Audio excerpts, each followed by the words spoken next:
456 players enter the game, and only one will leave this room. I'm sure most people know about the Squid Games and the story of Gi-hung as he goes into these games of life and death. And it's been pretty popular on TikTok to like dance to like the red light, green light song. And honestly, it's driving me freaking crazy because it's like, Cocoa, Oh, yeah. you know what I'm talking about? Yeah. So, anyways, it's just everyone playing these childhood games, and it seems ultimately pretty childish, but everyone just kind of dies, and it's awful and really gory. Um, but what if I told you this was kind of sort of real? I don't know if you remember, Jen, but we used to always go to the Mac store, which is now called Circle K. Hate it.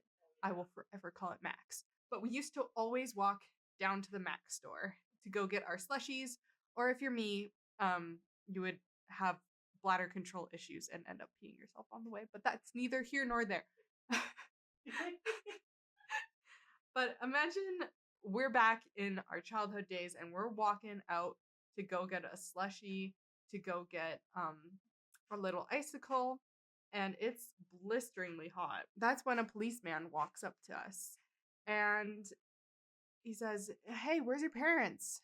I don't know, they're probably at home, you know? And they're like, "Okay, come with us." So you hop in the car, they drive you to the police station. Initially, I think it's kind of like pretty cool because like they like put you in the jail cell and you're arrested. Oh no. Like, and then they show you the handcuffs and they show you the guns and the behind the scenes, and you get to look at all the bad guys and be like, "Ha, you're trapped there, you're never getting out." And it seems pretty cool at first, but you know, an hour goes by, you're like, "Okay, I still don't have my ice cream. I think I'm gonna get out of here." They're like, "Oh yeah, no, your parents, we found them. We're gonna take you to them." You're like, "Okay, it wasn't even an issue, but that's fine." You go outside and you find there's a white van waiting for you. All of a sudden, you're thrust into this white van, and it's full of other kids the same age as you. There's old men, there's pregnant women, there's babies on this van, and there's barely enough room to breathe, let alone figure out where the hell you guys are going. And all of a sudden, you notice they exchange signs with the people who got on the bus, and you're off. You're taken away. You have no idea where you are. It's so dark. People are crying. They're asking what's going on. You have no clue. The people in the van don't know what's going on. That's when all of a sudden the doors creak open and everyone is shoving, pushing out. People are being grabbed and dragged onto the floor. If you cry, if you ask them what's going on, they're gonna beat you with a baseball bat. They force you into this mysterious building that looks like a prison. These buildings were barricaded high with concrete walls, and they were buried deep inside the forest. This wasn't the city you just left. That's when heavy steel doors lock behind you, and you're trapped inside.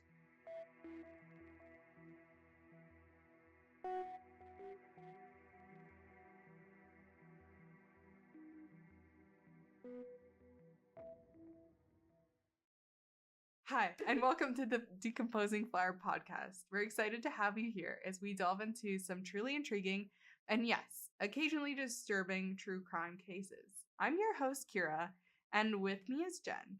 Everything we say in our podcasts are information we have gathered from testimonies, interviews, documents, and what we believe to be trustful sources. Anything we say is our opinion. If we get any information wrong, please feel free to let us know in the comments. We mean no disrespect to the victims and anyone affected by this case. We're just trying to spread awareness. Today, we're going to be discussing the Brothers Welfare Center. It takes place in South Korea. I'm not even going to attempt to pronounce that because unfortunately my Korean does not go much beyond 안녕하세요.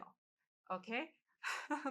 But before we get started, I want to give a few trigger warnings. So we're going to be mentioning SA, we're going to be mentioning abuse, we're going to be mentioning abortions and pregnancy. And if you guys have ever read Tender is the Flesh, that's kind of what we're discussing a little bit, as well as everything we say is alleged to a degree. So it may or may not be proven in a court of law, but there is a lot of kind of evidence backing it up. Okay? And if any of that is upsetting or you feel unsafe to continue listening, please check out another one of our episodes. Grab yourself a nice big old bowl of ice cream, and we'll see you in the next episode. So, policemen would all of a sudden start kidnapping children in Seoul and surrounding areas in South Korea.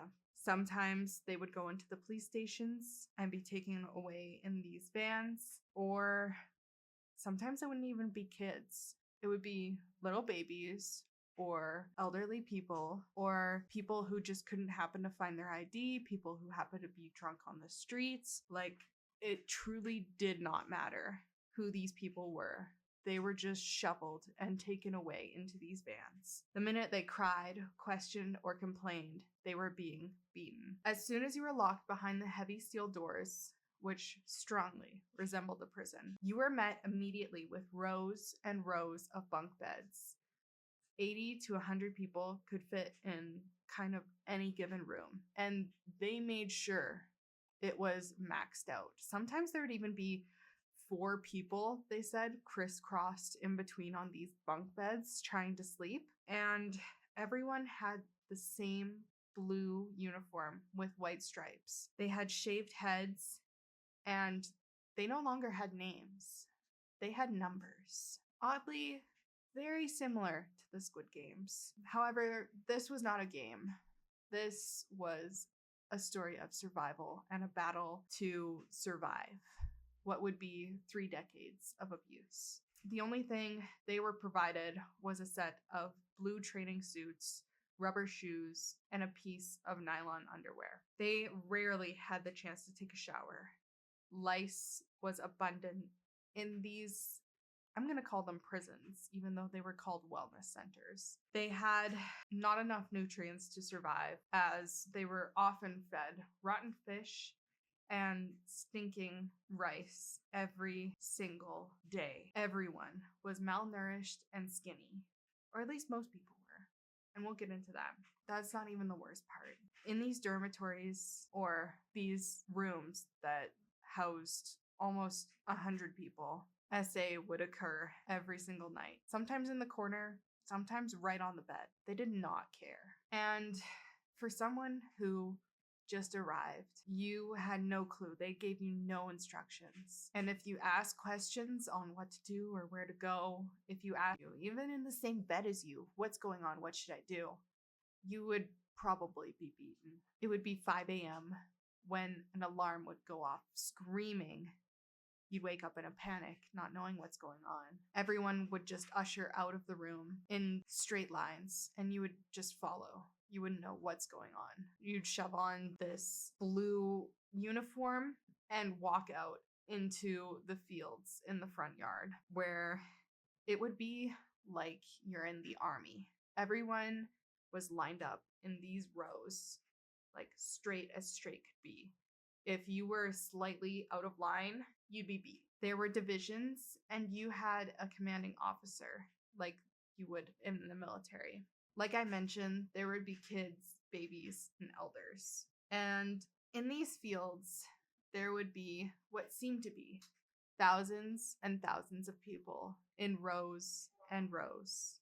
In the Brothers Welfare Center, it was kind of like, and we can put up an image on the screen here, but there were just like a building here, church in the middle. And if you've ever seen Dune, it's kind of like the palace, where it's just like you have like these little slots and everything's made out of concrete. There was no special art or, something that made the streets different.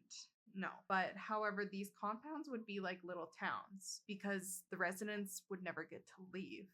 It had a church, bathing areas, factories, barber shops, and the Brothers Welfare Center was not the only one, but we will get into that later. If they didn't know what to do or want to do it, they would get beaten. If someone escaped or tried to escape, likely they would never come back. There were these massive 7-foot concrete walls that surrounded the entire compound, and they would have armed guards watching the entire time. And even if someone managed to climb over the fence and run away, that would mean hell for the person who was still trapped inside, as their platoon leader, or kind of like their room leader, would be punished instead, even though the person who escaped likely would also be pretty severely punished. I read this somewhere, and I'm assuming it's true, but for 120 people, they would have to share 30 toothbrushes.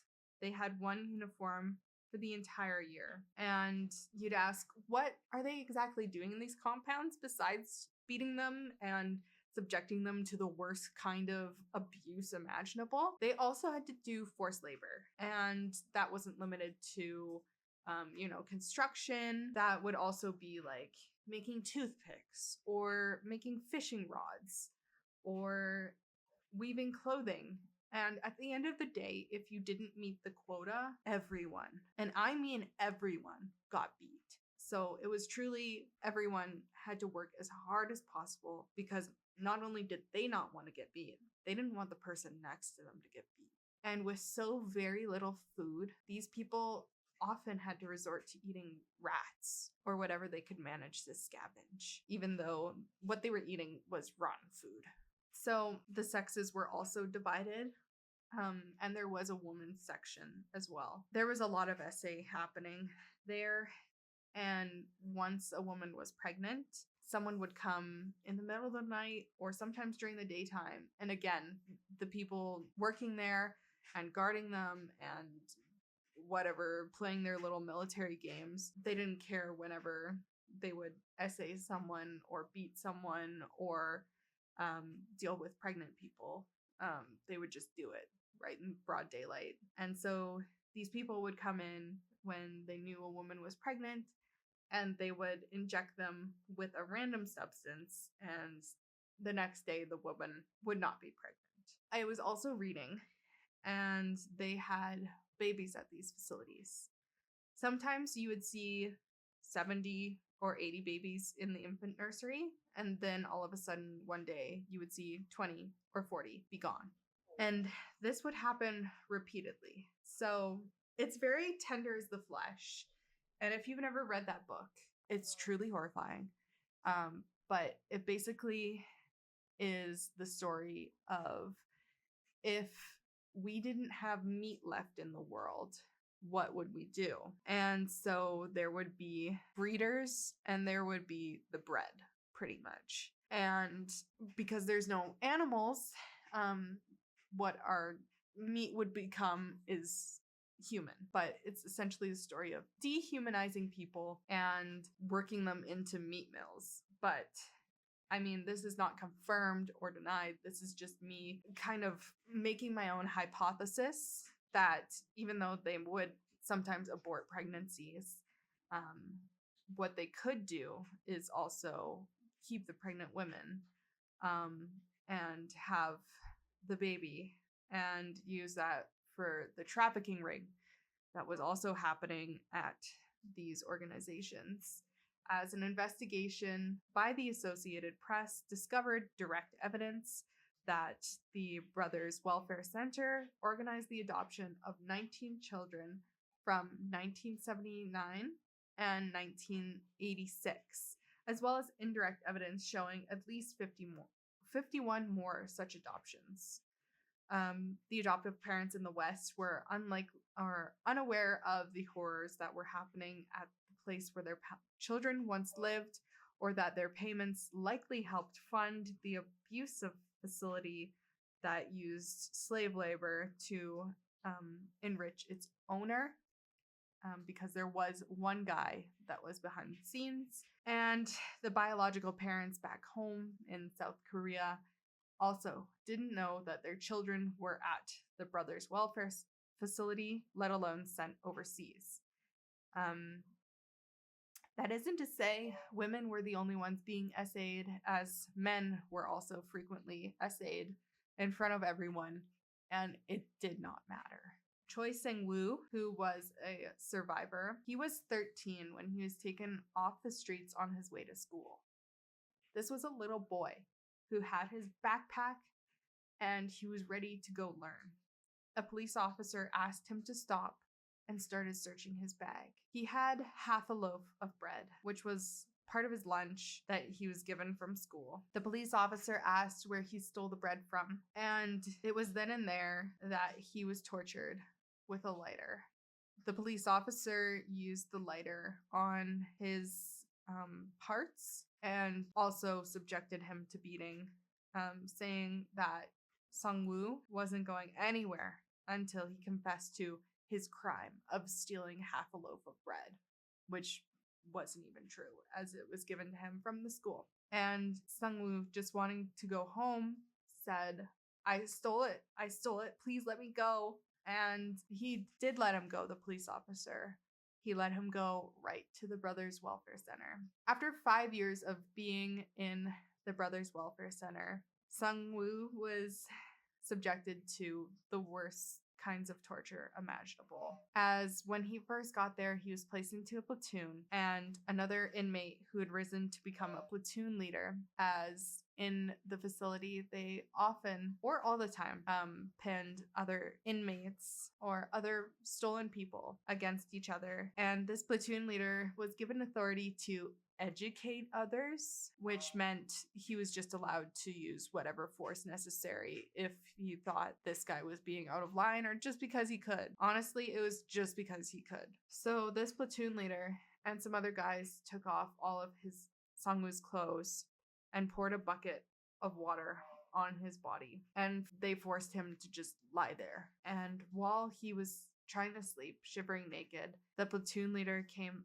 again and essayed him. He did that to Sung-woo for 3 consecutive nights until he was transferred to a different platoon. All of this was going on, and you might be asking yourself, why were they all gathered here, and why did no one stop them? Surely someone must have known what was going on. Like, were these guards that heartless? Surely the government must know this is going on. The Brothers Welfare Center was supposed to be this big organization that gathered all the homeless people unfit for society. And it was their government's solution to give these people a second chance, to give them a society where they could thrive. This also included disabled people, which we will get into their treatment very shortly. And this wasn't hush hush. A lot of people in South Korea knew about this, or at least not to the extent that was actually happening, as they advertised it on TV, showing video and pictures of people in these welfare centers showing, oh, look, they have jobs and they have education and they get food. It's so amazing, which was wrong because 70% of the population that were in these centers weren't people that were homeless. They were just random people off the streets, random people trying to go to school one day, random people who just didn't have their ID, random people who were drunk. Like, it was just random selection. If you were walking on the street, you were in danger. If you tried to run, you would never be seen again. That's why no one really knew what was happening inside these facilities. One survivor went on to say, I saw a guy wearing a white robe dragging a guy across the floor. He seemed like he was dead. He was bleeding all over his body. His eyes were rolling back. The white robe guy didn't care at all and just kept dragging the man somewhere. Oh, a few days later, a guy showed some sort of resistance by asking a platoon leader some forbidden questions, i.e., questions like, why are we trapped here? Why are we being beaten? 4 people came and rolled him into a blanket. They kicked him all over his body until he fainted and was foaming at the mouth. The people took him out as he was wrapped, and he never returned to the center. He died, probably. So that brings us into the zone where the disabled people went. From some sources, I found this was called the zombie zone, as the people were just lying in bed, not moving. They were catatonic because they kept these people drugged up. They did not move. And it probably was very likely that most of the people here died, as I imagine they were not being fed or cared for, or they probably had atrophy, because if the people who could work and move were being treated so poorly, I can't imagine how people who were disabled were being treated.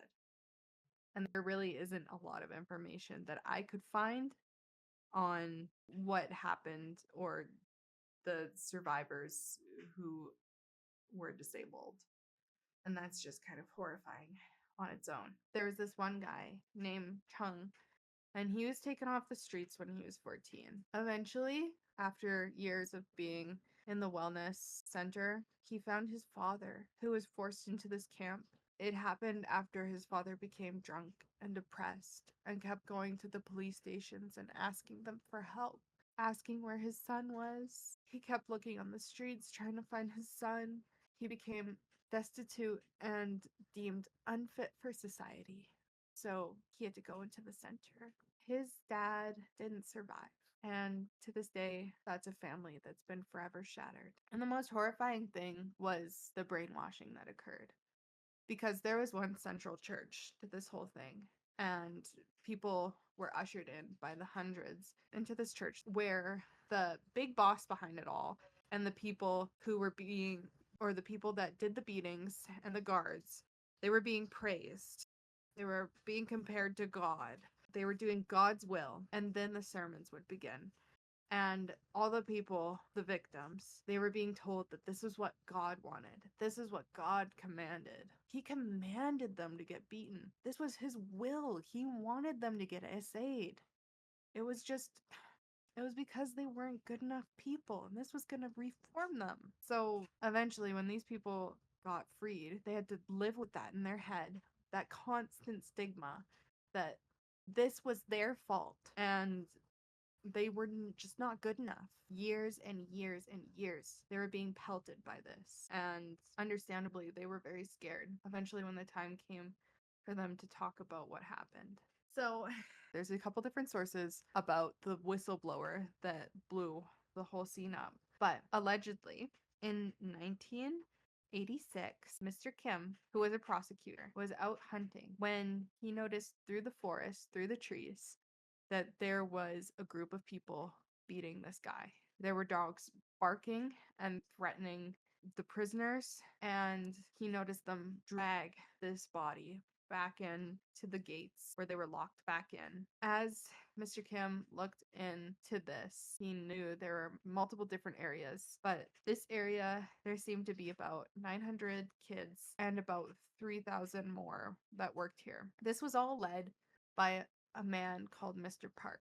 And when Mr. Kim looked into this facility in Busan, in 1987, the investigation officially launched, which included interviews of more than 100 inmates, guards, and executives of the center. They concluded that the center's inmates, most of whom were of sound mind, had been involuntarily transported, detained, and subjected to forced unpaid labor. Eventually, a bank receipt indicated the deposit of 2 million won, which is approximately $10.6 million in today's inflation, was also found in a safe in Mr. Park's office. When interviewing Mr. Park, it was found that he was anointed this position by the president of South Korea at the time. The government would pay him for each person who came in, and the revenue of the work that all the people did went entirely to Mr. Park. And you have to ask yourself, why the fuck is the government doing this? They know what's happening behind the scenes because obviously, like, you can't hide all that abuse, all that bruises. Like, surely they must know. And this is all because of in 1981, the Olympics was supposed to happen in South Korea. This began the beautification of South Korea, aka human trash removal, where police would catch people. Each person the police brought into these centers, they would get incentives and points, which eventually equaled into a promotion. That's fucking disgusting to think about. It's like they're trying to collect optimum points in order to be like, oh, this person's life, okay, let me just get 12 more and then all of a sudden I'll get a promotion. Are you kidding me? The authorities were told to crack down on begging and take preventative measures for vagrants. So, under this ordinance, it allowed the detention of vagrants into these social welfare centers where they would be forced into buses that read Vagrants Transport Vehicle, and it began to appear in large cities like Busan. These welfare centers, which most, if not all of them, were private facilities, were given subsidies by the government, and each facility would get these subsidies based on the amount of people that they took care of. So you have the police that are being rewarded for purifying the streets, and you have the facilities which are like, oh yeah, no, bring us more people. We can cram more people. They don't need a bed. 4 people can fit in a bed. They were massively overpopulated, and the police did not care who they grabbed off the streets. If you were on the street, that's it. That's all it took. So, as Mr. Kim was looking into the case, he was repeatedly told to stop, to drop the case, or to lessen the sentence. Oh, it's okay. Like, it's not that bad. You can just give him like 2 years. It's okay. And he actually ended up having to lessen the sentence of what he was asking. All because Mr. Park had money and connections in the right places. And surprisingly, people in the public actually supported this. After all, on paper, each of the people who arrived at these centers have only been kept inside for years, given training and released back into society. That's what was happening. Why are you wanting to punish this nice man who is giving these people a home and feeding them and then rehabilitating them to come back into society? No one knew what the fuck was going on. So I want to talk a little bit about the president and his holy shit. He was a very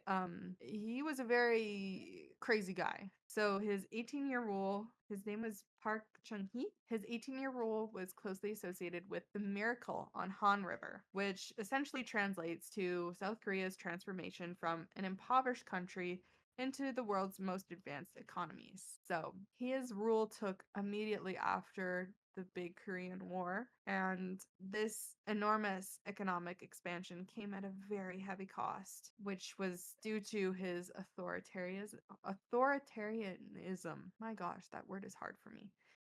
So he repressed, and this was state sponsored.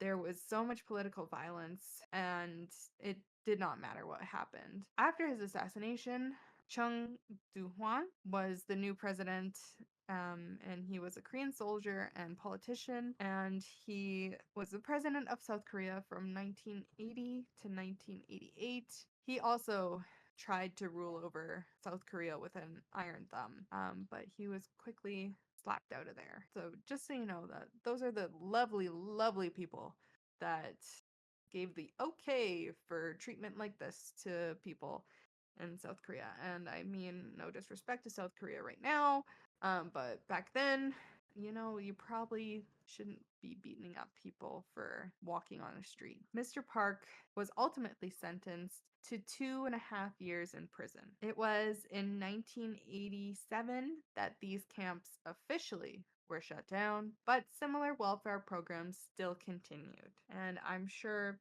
behind closed doors, it continued the exact same practice. So at this particular place, it is approximated that 38,437 victims went through the doors. And the government said after 1988, supposedly, these welfare systems were cruelty free. Okay. Whoa, sign me up. Cruelty free. That sounds amazing. Wow. Why couldn't we start with that? So after, people couldn't just go back to society. It wasn't like they opened up the gates and it was this big hurrah, everyone throw up their hats, like, let's go. I'm ready to go work. A lot of these people were stolen as children. So they couldn't find their parents anymore. They were children at the time they were stolen, and who knows if their family were still there or where. A lot of these people had to go to orphanages, mental institutions, or back to other welfare centers because they were not happy, healthy adults. They were starved, neglected people. And there was no justice for these people, as in 2012, they first kind of started talking about what happened to them behind closed doors. Because remember, they were so scared about talking because this was the government that they were going up against. They were so scared and so ashamed of what happened to them. And really, it started off as a one-man protest, and eventually it grew. And they stayed in front of one of the biggest courthouses for over 900 days, and they just camped in front of the building. But the government said the statute of limitation had passed. Eventually, Mr. Park passed away in 2016, so they would never get him behind bars. He spent his days living a rich and luxurious life, and his family continues to enjoy the wealth. When he was originally arrested, Lim Sung Yoon, his wife, who was also heavily involved in the operation of the Brothers Welfare Center, was thousands of kilometers away as she had started to build a new life for them in Australia. As they were short on Korean pastors, a Korean Presbyterian church in Sydney welcomed her arrival and happily agreed to sponsor her family for permanent residence visa. And they were preaching and really just trying to give it their all. But this was really just to get the visa. And one of the leaders behind the church acknowledges that it was a huge mistake to let them in 1989, yeah, when Park was released from prison, he extraordinarily went immediately right back into the social welfare business in Korea. And despite his serious criminal conviction, Australia granted him a visa to regularly travel to see his family. In 1990, him and his wife established their own church in Sydney. Mr. Park had funded it with the embezzled money from the brothers' welfare center, and they continued to embezzle their money. And in 2020, when they were investigating again, because eventually they reopened the case, Busan, oh my god, Busan, I'm probably mispronouncing that, council found that the money flowed to other churches in Australia, which likely continued this spread of influence, so they would not get heavily convicted again. And just a reminder, the victims of this case did not see a single cent of their work that they did in the camps. Some of these people were there for a very, very long time. So imagine trying to restart your life with not a cent to your name. And what even is your name? You're just a number. Only in 2020, the courts finally reopened an investigation into the case. And I want you to remember, till this day, victims never got support for anything, for their mental health, for their physical health, for their housing, for their food. They never got compensation. In 2021, they sued the government for compensation. I couldn't find the results of that case. So likely they didn't get anything. A report into the Brothers Welfare Center found that over 500 detainees died over a 12-year period where it was in operation. And no one has been accountable for their death, nor the alleged human rights abuses that took place. And out of a survey of 149 former people who were detained, including a platoon leader, they were all held by force. A third of them have a disability, and more than half of them refused or didn't get a proper education. And sadly, that's where we're at in today's case. What are your thoughts? Leave them down in the comments, and we'll see you in the next episode.